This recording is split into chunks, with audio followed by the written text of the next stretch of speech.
जिस समय गृहस्थी में कन्या, इस गोत्र की कन्या जब उस गोत्र में जाती है तो कहा 7 जन्म तक ही व्यक्ति अपने कर्म सुधार सकता है।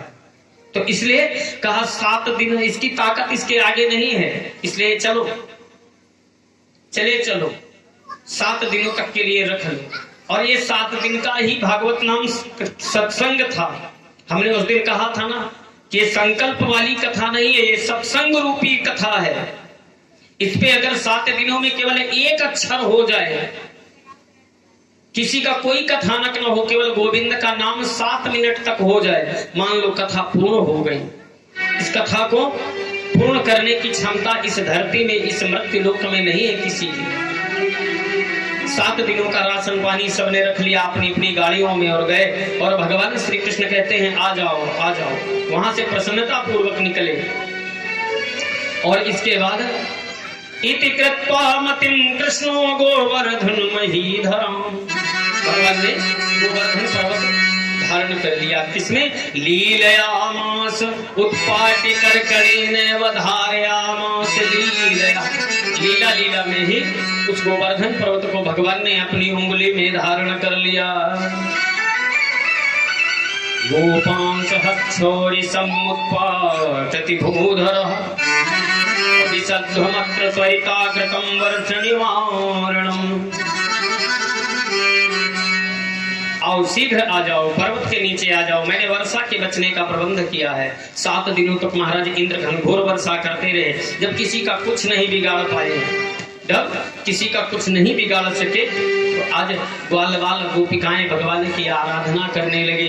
और कितने भी ग्वाल बाल हैं, तो कोई लाठी, तो कोई मथानी, तो कोई मूसल लगाए हुए, और कहते हैं कन्हैया ये मत समझ जाना कि नहीं तुम ही इसको उठाए हो, कान्हा ये मत समझना कि नहीं तुम ही ने इसे उठा रखा है, हमने भी उठा रखा है। विचार करने लगे भगवान कि लगता है क्या इनके अंदर कुछ अहम का वृक्ष उदय हो रहा है, क्या अहंकारी वृक्ष उदय हो रहा है इनके अंदर, और जिसके मन के अंदर अहम व्याप्त हो जाए कि नहीं मैं ही सब कुछ हूं, ये मान लीजिए वो ज्यादा दिनों तक खुशहाल नहीं रह सकता, वो ज्यादा दिनों तक स्थिर नहीं रह सकता। आज जिस समय कामदेव को जीत लिया भगवान नारद जी ने, जाकर के किसके पास गए? भगवान शिव के पास है। कहा बाबा बाबा हाँ हमारी तरह प्रसन्नता के। बाबा ने कुछ पूछा नहीं, नारद जी ने सोचा ये कुछ पूछ क्यों नहीं रहे, ये कुछ पूछ क्यों नहीं रहे, तो अपने मन से बताने लगे। जिस समय अपने मन से बताने लगे तो भगवान भोले बाबा ने कहा हमसे कहा तो कहा, अब ऐसा करना ब्रह्मा जी से मत बताना। तो विचार करते हैं अच्छा इसका मतलब है कि ये हमारी तरक्की से जलते हैं, तभी तो कह रहे हैं कि हमसे बताया तो बताया, ब्रह्मा से मत बताना, ब्रह्मा जी से नहीं कह। तो फिर गए, आप किसी व्यक्ति को किसी कार्य के लिए रोको तो जरूर उस कार्य को करेगा। नारद बाबा ने फिर जाकर के बता दिया ब्रह्मा जी से। ब्रह्मा ने कहा चलो हमसे बताया तो बताया, भगवान से नहीं बताना। किससे? नारायण से नहीं बताना। नारद जी सोचने लगे ये हमारे पिता होकर के भी ये, इसका मतलब है कि इसमें इनका भी कोई लालच है, इनका भी कोई स्वार्थ है और हमारी तरक्की से जल रहे हैं, तो इसलिए हम जरूर से जरूर बताएंगे जाकर। जय ही जाकर के बताया, भगवान विचार करने लगे मुनि और जम्युआ। इसका मतलब है कि इनके हृदय में गर्व तरु भारी, इसका मतलब अहंकार रूपी वृक्ष इनके मन में उगाया है।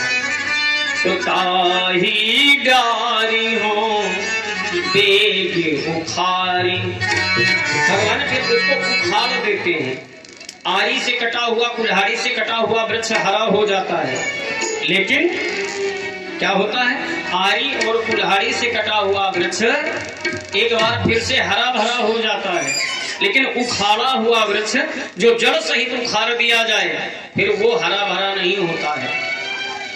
आज महाराज इंद्र के अभिमान को भगवान को नष्ट करना है, अपने बाल सखा के अभिमान को, जितने ग्वाल बाल हैं भगवान ने नारद जी का अहंकार बंदर का मुख दे दिया, जाओ तुम्हारा सारा अभिमान नष्ट हो गया। उसी प्रकार से ग्वाल सखाओं ने कहा तुम्ही ने नहीं उठाया, हमने भी उठाया है। तो भगवान ने थोड़ा सा हल्का सा राई कहते हैं लाही के दाने, थोड़ा सा हल्का सा भगवान ने बैलेंस बिगाड़ा तो सब हाय हाय करने लगे। भगवान ने फिर कहा संभाल लिया। महाराज इंद्र 7 दिनों तक वर्षा करते रहे, कुछ नहीं बिगड़ा। ततो धृते महाशैले परित्राते च गोकुले। भगवान ने पर्वत धारण कर गोकुल की रक्षा करने का अपना प्रतिज्ञा पूरी की। और बाद में जब बारिश बंद हो गई, महाराज इंद्र हार गए, मेघ गए, हमारे पास अब जल नहीं बचा, पर्वतराज को उसी जगह रख दिया। महाराज इंद्र को लज्जा आई, अपने ऐरावत पर सवार होकर के और भगवान के पास आए, प्रभु के पास आए, भगवान के पास आ गए, हाथ जोड़ करके कहने लगे कृष्ण कृष्ण महाबाहो स्वेदं यधर्मः तत्समीपं महाबाहो नैत चिंतत त्वयान्यथा। कहा भगवान हे महाबाहो, इसे आप अन्यथा न समझे। अखिलाधार परमेश्वर आपने पृथ्वी का भार उतारने के लिए जो पृथ्वी पर अवतार लिया है, मैं समझ गया। यज्ञ भंग के विरोध से मैं मान कर मैंने गोकुल को नष्ट करने के लिए महामेघों को भेजा था, मुझे क्षमा करे। भगवान ने कहा कोई बात नहीं, कोई बात नहीं, तुम जाओ। कहा ठीक है। अपने ऐरावत के गले में जो घंटा बंधा हुआ उस पे जल भर करके भगवान कृष्ण का अभिषेक किया और बाद में अभिषेक करके और गले से लगा लिया और कहने लगे प्रभु वैसे तो तुम्हारे हजारों नाम हैं, लेकिन आज के बाद आपने, जैसे हनुमान जी को कपीस कहा जाता है, कपियों के ईश्वर है, कपियों के वानरों के ईश हैं, इष्ट हैं। जगदीश जो जग का ईश्वर है, जगदीश, उसी प्रकार से मैं देवराज इंद्र हूं, इसलिए मेरा नाम देवेंद्र है। आज आपने गौओं की रक्षा की है तो इसलिए आप गौओं के इंद्र बने, इसलिए आप